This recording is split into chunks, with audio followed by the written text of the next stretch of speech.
اعوذ باللہ من الشیطان الرجیم بسم اللہ الرحمن الرحیم ربنا ما خلقت هذا باطلا سبحانک فقنا عذاب النار۔ تو وہ غور و فکر کرتے ہیں آسمان اور زمین کے تخلیق میں، اور اس غور و فکر کے نتیجے میں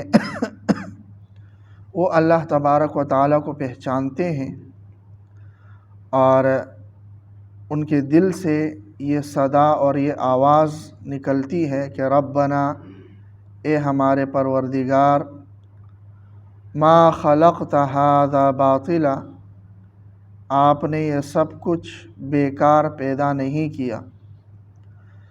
بلکہ آپ کی ہر پیدا کردہ شے میں، ہر مخلوق میں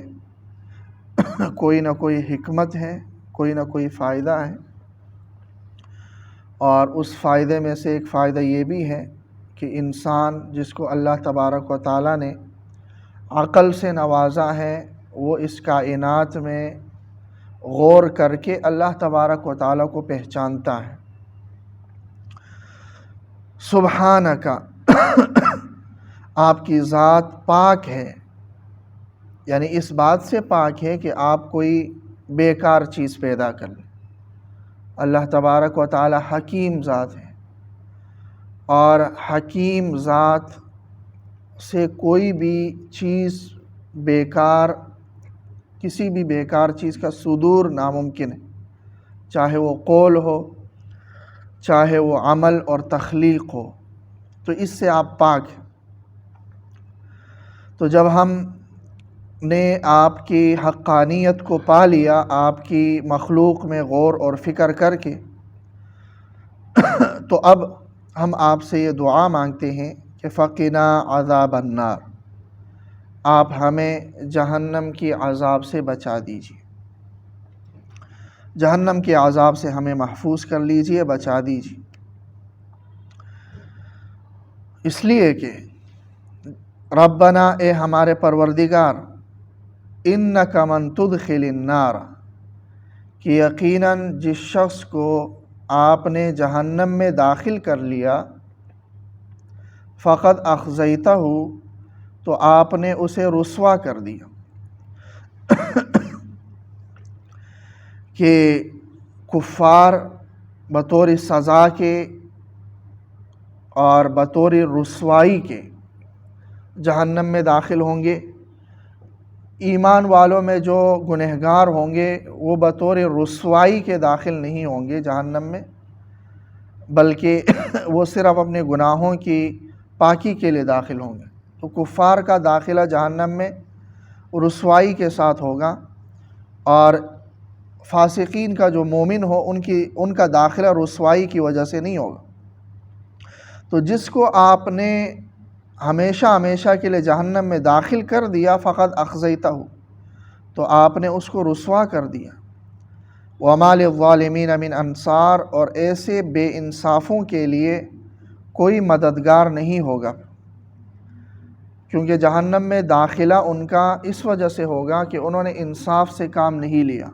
دنیا میں، کہ اللہ تبارک و تعالیٰ کی مخلوقات میں غور و فکر کر کے جو اللہ تبارک و تعالیٰ پر ایمان لانا تھا، جو انصاف کا تقاضا تھا، اس سے کام نہیں لیا، تو اس لیے بطور ان کی رسوائی یہی ہوگی کہ وہ جہنم میں داخل کیے جائیں گے، اور ایسے بے انصافوں کے لیے پھر کوئی مددگار نہیں ہوگا۔ ایک تو ہم نے اس عقل سے کام لے کر ہم نے ایمان لایا، اس کے ساتھ ساتھ جب ہم نے نبی اکرم صلی اللہ علیہ وسلم کو سنا، تو آپ صلی اللہ علیہ وسلم کی دعوت کو سن کر بھی ہم ایمان لے آئے۔ ربنا، اے ہمارے پروردگار، اننا سمعنا منادیا، بے شک ہم نے سنا ایک پکارنے والے کو، ینادی للایمان، جو ایمان کے لیے دعوت دے رہا تھا، پکار رہا تھا کہ ان آمنوا بربکم، کہ اپنے رب پر ایمان لے آؤ، اس بات کی وہ دعوت دے رہا تھا۔ فآمنا، تو ہم ایمان لے آئے۔ تو کائنات میں غور و فکر کر کے